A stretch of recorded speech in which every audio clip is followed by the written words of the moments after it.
Welcome back, dear viewers. Thank you so much for staying with us. You're still watching The Breakfast Show live on Nile TV International.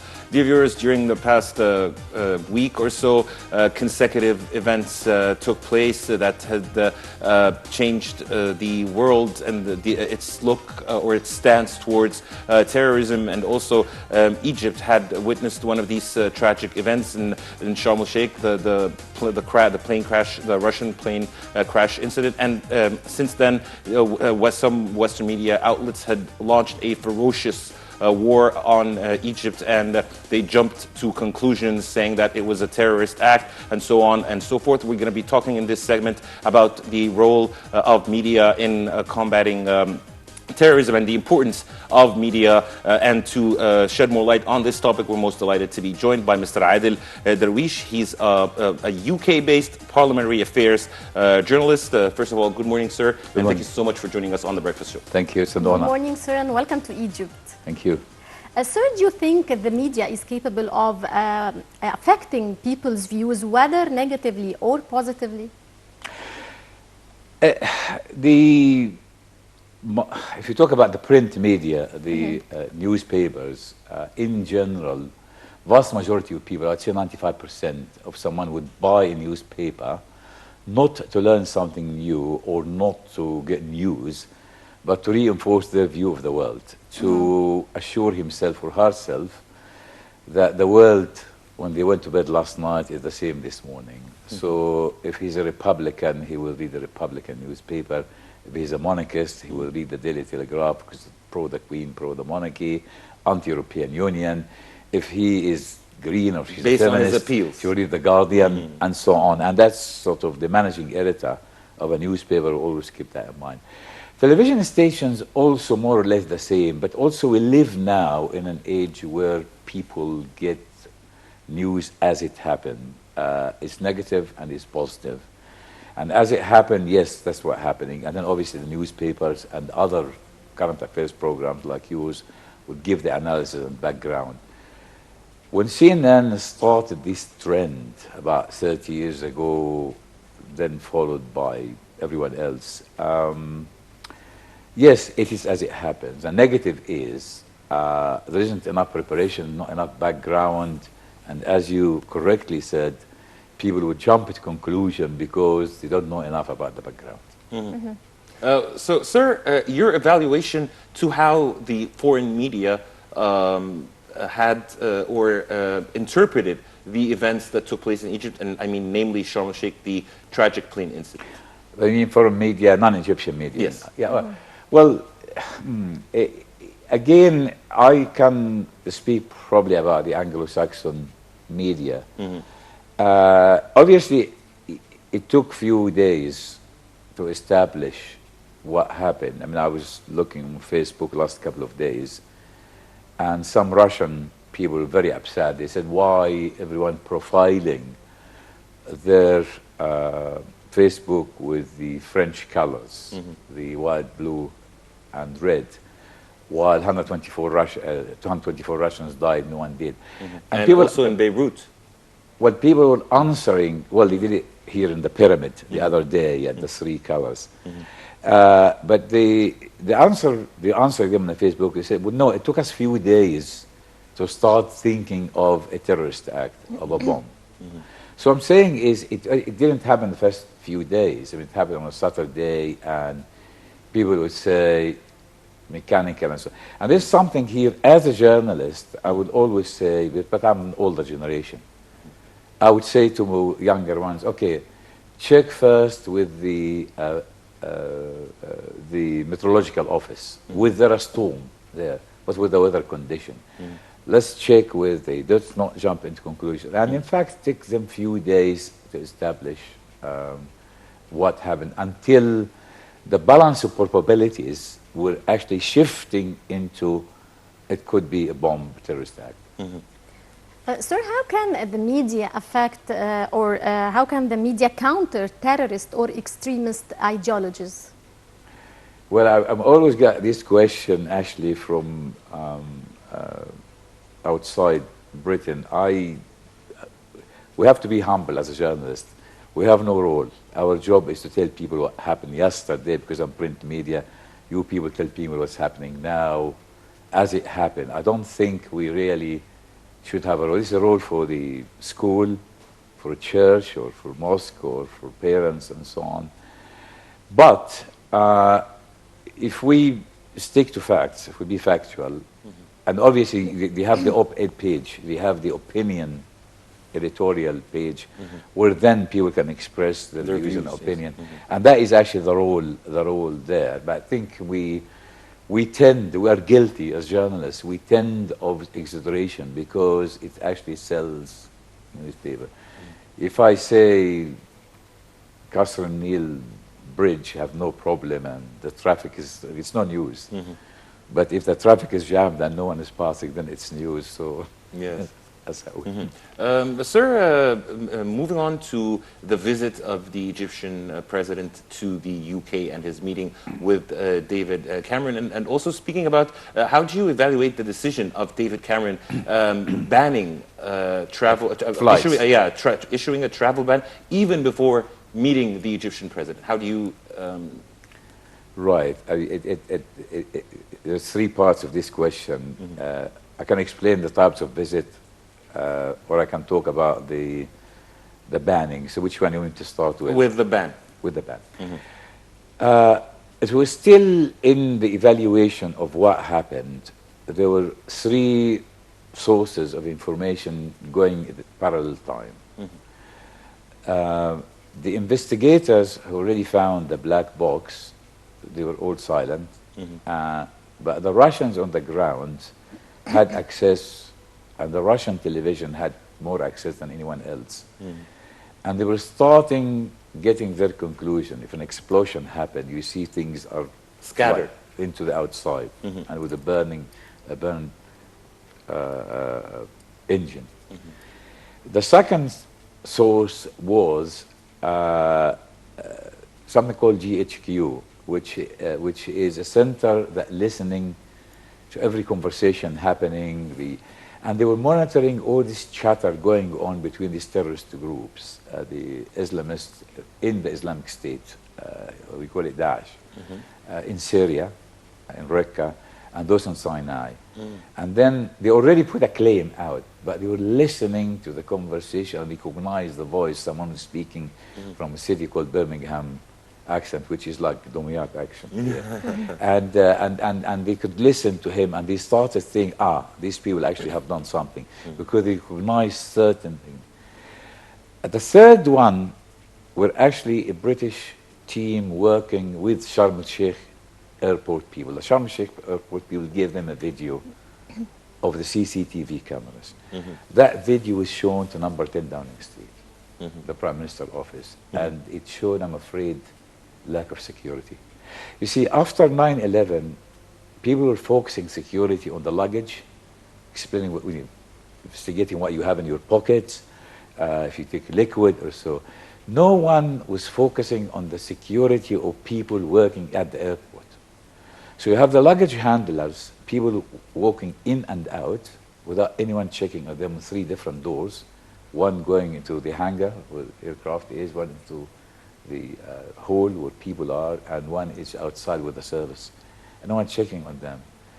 And when the Prime Minister was shown that, it was around 1:45 in the afternoon, just after lunch, and the Egyptian president was in air, no way of communicating with him, and there was an aircraft about to take off from Sharm el-Sheikh within 45 minutes, and the Prime Minister had no choice for the safety of the people. Because if you in any profession where you have even 5% possibility of something going wrong, you go for the safety of it, and that's the choice. But shouldn't Cameron had discussed that with President Sisi before taking the decision? Yes, given that he was on his way to the UK. He was on his way. Well, Patrick McLaughlin, the Transport Secretary, we call the Minister Secretary, Transport Secretary, had actually started communicating with his Egyptian counterpart here. During the press conference, one of our colleagues from ITN ask, because they said, when we sat there in press conference, they said, well, one question from the English press, one question from the Egyptian press. And one of our colleagues asked the Prime Minister, he said, exactly this question. He said, was he actually diplomatically wise? In fact, he accused the Prime Minister of being diplomatically insensitive to take this decision before discussing it with your guest, the Egyptian president. And the Prime Minister posed, because it was actually quite an embarrassing question, and in fact, President Sisi came to his rescue.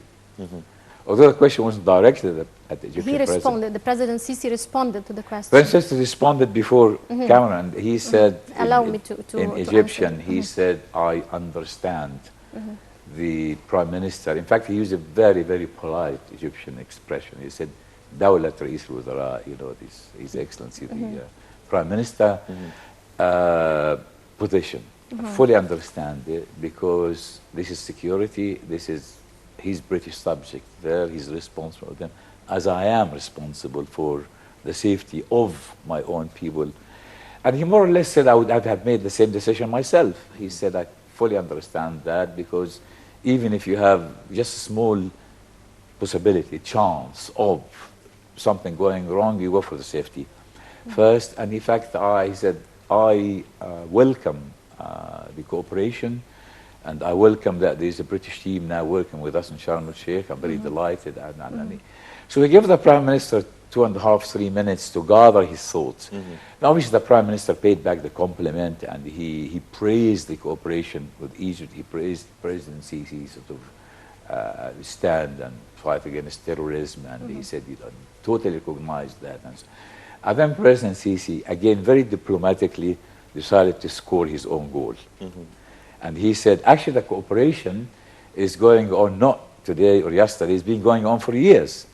And we all and only 9 months ago, there was a British team came and went through whole security of our airport, and they were totally satisfied with the airport in Sharm el-Sheikh.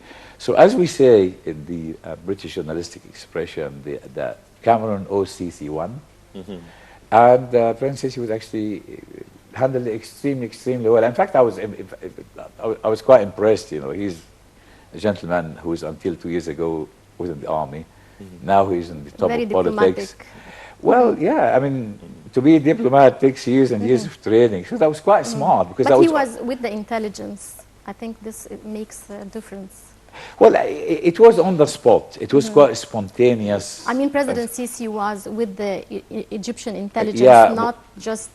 Well, you know, I mean, obviously, he's got his hands on the information. Obviously, any prime minister or president would need a whole team of advisors.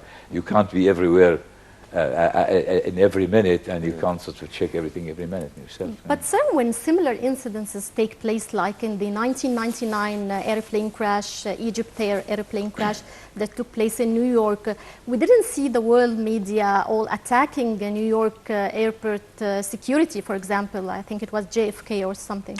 It was actually, it took off twice, and it stopped at military air base and took off.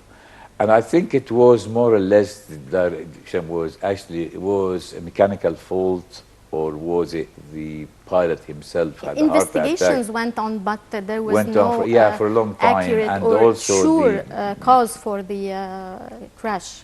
Up till now, I mean. The Pan Am flight, there was a gentleman in the conference that organized by Al-Ghad on, was it yesterday, on Sunday, and he is an Egyptian American, works for insurance, and he said, and they insure aircraft and so on, and he said, you're never 100% sure of any incident, but you... Usually investigations in airplane crashes takes years and years to go. It takes years, but you see, there's other issues because airplanes are a commercial business, you see, so they need to stay insured. So a decision has to be made as quickly as possible. This is all these little details not many people know. The insurance needs to continue insuring the aircraft and the flight. So they have to make quite a few decisions quickly, even before the investigation is fully concluded. in order for insurance, because we talk about insurance of billions, not millions. So they need to reach conclusion quickly. What are the possibilities and the probabilities? And I believe, sir, in most cases worldwide, the carrier is the one that's usually held responsible. It's usually the carrier, but if the carrier says, well, we've done everything possible we can do, so the insurance say, okay, 1, 2, 3, 4, tick, tick, tick, tick. Because the insurance always tick boxes. Yes, you're done with it. Okay, we'll carry on insuring you. It's the airport fault. If the airport says, we've done everything possible we can do, then it becomes a human fault. Then becomes security, and so on. And the Egyptians, I mean, if I were sort of in the shoes of the Egyptian airport authorities or the Egyptian aviation authority, I would say, okay, I have a budget of 100 million Egyptian pounds. Every airline flying us, you're going to have your own section of the airport after we Egyptians do our security. You guys go and do your own security. And I hope the Egyptians accept that and don't say, oh, no, it's a matter of national sovereignty. And you know what? After Munich, you're probably too young to remember that. It was 1972. Some Palestinian armed groups took over the Munich stadium and so on and so on, and killed Israeli athletes. And it was quite a big thing. And after the Al Al airline at Heathrow Airport, they have their own check. After, you see, Heathrow is one of the top airports for checking. High security. History, yeah. After that, they have their own security, allow themselves. Now, the British Airport Authority did not say, oh, no, it's national sovereignty. They said, okay, let's keep the business going, because if we lose them, they're going to make their hub Holland, and we lose the business. So I hope the Egyptians actually rethink. Are practical. It's a practical solution. You know, what's 100 million Egyptian pounds in case of what you're losing now from Sharm el-Sheikh, and you're losing from Safaga and Rikoda and all of that. So I think the Egyptians should really think about it. I actually want to tell you about also to explain the viewers, Egyptian viewers, the President Sisi's visit. There are 4 types of visits. A state visit, where the head of a state is the guest of the Queen. Because you have a separation between the state and government. Government changes every 4 or 5 years. State is permanent. So head of a state comes once in his lifetime as a state visit. So in the future, 3 or 4 years' time, perhaps there will be another state visit for President Sisi. Will be invitation from the Queen, obviously on the advice of the government of the day. The second visit is the official visit, which is government to invite government. A third type of visit is a working visit. And When the the fourth head of a type, state comes with a no, delegation. not head of a state. No, a working visit. He's not head of a state. Yeah, Working delegation. visit, it could be a prime minister, a delegation, a minister, and a private visit. President Sisi's visit was actually a working visit. And protocol is that the prime minister would meet him on his doorstep. Downing Street. Downing Street, and there was no red carpet.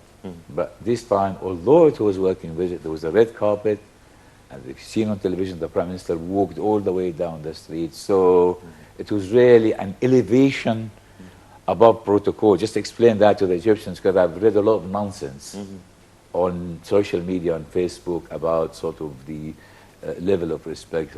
The second point, which hasn't been publicized, the Ministry of Defense, the heads of staff of the British Army, Ministry of Defense invited President Sisi and 4 former heads of British Army who are now in the House of Lords, when the Ministry of Defense, with President Sisi, gave them a lecture and a talk about the security of the Middle East. And the military sources I spoke to said that was one of the most sort of valuable. They were pleased with what they were delighted. They asked for it. They wanted to hear President Sisi's view of the security of the Middle East. So just to explain to that, because none of this has been published and there's a lot of So nonsense you on social media. consider President Sisi's visit to Britain a successful one? Of course it's successful because, you see, forget about all this sort of who said what and nonsense in aeroplane. What kind of commercial deals, what kind of assistance Egypt actually is getting, deals in the field of energy, gas, Shell and BP, talk about quite a few millions.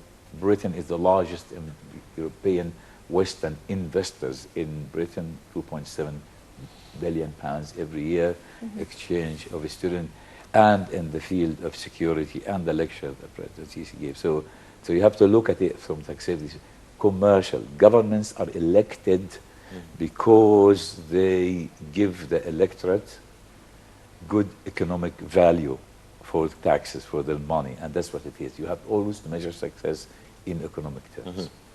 And also you believe that from this visit, President Sisi gave Cameron a lesson in politics? I don't like to use actually the expression about no using lesson in politics. I mean, a British politician is in politics start usually young in the student union, then he gets elected in the local council, then he becomes an MP, and so it's quite sort of knows how to talk. And also our politics is not on television or microphone, it's actually on doorsteps. But it was, I mean, as I said, it was quite impressive performance in front of the microphone. And forget about the BBC interview, that wasn't very sort of clever of the journalists, but I think the Daily Telegraph interview with Con Coughlin was excellent interview with President Sisi, because they talk about security, about economics. There was piece in The Guardian by Ian Black. He didn't interview the president, but he talked about the visit, covered everything, security and commerce and economics, because the British taxpayer, yes, the BBC, for her own ego, wanted to talk about human rights and so on. Fine, it's okay. But what the British taxpayer wanted to know, okay, he's a head of a foreign country coming to visit us. I am, as a British taxpayer, what I'm going to benefit from this visit. So the Daily Telegraph interview and the Guardian article were very good. And then after the aeroplanes were down, the same journalist, Con Coughlin, wrote an opinion piece in the Daily Telegraph criticizing the British government and said the British government has got a moral responsibility now to help Egypt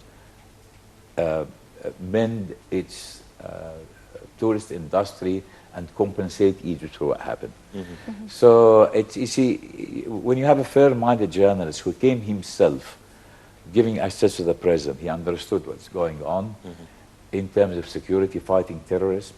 And in fact, the same journalist wrote and said that someone like President Sisi now is standing between terrorism and protecting civilization. That's but I'm afraid the left-wing media in Britain doesn't quite understand that, but the center and right-of-center media does understand that and support Egypt of President Sisi. I don't know if you attended that conference on Sunday when former Prime Minister Tony Blair was there. No. Former Prime Minister Tony Blair gave an excellent speech, keynote speech at dinner, and he said Egypt is a much safer, better, brighter place when we said goodbye to the Muslim Brotherhood. He said Britain should stand and support our friends, and we in the West should support our friends, and Egypt is our friend. Even if we have differences, friends with difference, but we should stand by our friends, support our friends. This is actually Speaking the view. about the Muslim Brotherhood, is the UK a stronghold for the Muslim Brotherhood? It's not a stronghold, they got a strong presence there. They are too clever to engage in any of their usual nonsense and violence, which they do somewhere else. They raise a lot of funds. The left-wing media, for some peculiar reason, extremely difficult to understand, they seem to be in bed with them. And in fact, it's not anti-Egypt, but it is very much try to embarrass the government. because, I mean... You mean the British government? Yes, yes. I mean, the left-wing media, like The Guardian, the BBC, they are anti-monarchy, Republican, pro-European Union, environmentalist, feminist, you know, the whole left-wing agenda there. But they have influence on television and radio, but on print media, they are minority, minority there. You should see what they did, how... But we've seen their influence on some of the printed media. The Muslim Brotherhood. I'm not quite sure about the influence. I know that the Guardian is, but the Guardian actually prints 300,000 copies. The Daily Telegraph 900,000, Daily Mail 1.1 million, the Sun about 2.5 million, and so on. So it's quite limited. Influential because they influence the BBC from that point of view. But now going back to the Muslim Brotherhood, they also infiltrate think tanks. You have think tanks in universities who I know personally that the people there who are presented as experts on Islamic affairs, they are members of the International Council of the Muslim Brotherhood. But they are presented as Islamic scholars. Oh, well, not members, but Islamic scholars. They as Islamic scholars. One of them has been exposed because one of them, she's the lady, but she's now head of a council in Turkey supported by Erdogan for the Muslim Brothers and so on. But they are international organizations. So. But they're clever. They got loads of money. They got the influence. Britain is actually, because it's free speech, and so Britain is full of all these Islamist groups there. And unlike the French, you know, we're quite easy. Although every attempt, I mean, free speech is very difficult to link them directly with terror. Even here in Egypt, from 1930s, they put bombs in cinemas and assassinated people. It's only one case where the link, I mean, because a judge will always look at case as individuals. Someone assassinated someone. But in the only one case where the organization linked as organization, which is 1948, where they assassinated Hassan Makrashi Pasha, the Prime Minister of Egypt. Only then, because they had the forensic evidence, the fingerprints on the car that used, which was owned by the, I think, son-in-law of Hassan al-Banna and so on, they linked the organization, and then in Abdeen court, they ruled as a terrorist organization and banned them in 1948. So it's very, very difficult to actually link an organization to active terrorists, because you arrest an individual and try him as an individual. But an organization in the law, it's difficult to link them together. Going back, sir, to the idea of the media forming the public opinion or people's opinion, do you think that we will one day have a future generation free of terrorism as a result of training the media people on this issue?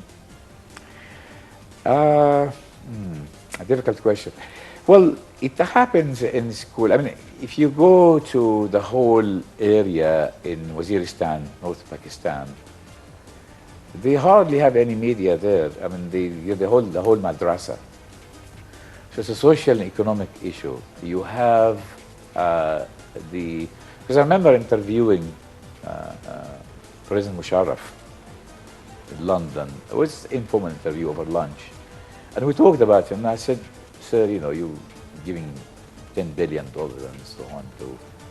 He said, it's very difficult. He said, the madrasa there, like Kuttab here in Egypt. He said, the man's got 2 or 3 children, he can't feed them. So he gives 2 or 3 boys to the madrasa. They feed and they clothe them and brainwash them. The second one in mosques, I mean, we have in Britain, we have these imams who don't speak a word of English. And they don't speak a word of Arabic either. So Quran for them is actually translated into Urdu. So their own interpretation even is wrong. Yeah. I'm afraid we're running out of time, Mr. Adel, but we really do appreciate you your much, insight, Mr. Adel Darwish, UK-based parliamentary affairs journalist. Thank you so much for being with us. Thank you. Thank you, sir. And dear viewers, with this we come to the end of the breakfast show. You were in the company of Naveen Ramzi and Karim Gamiluddin. Many thanks for watching.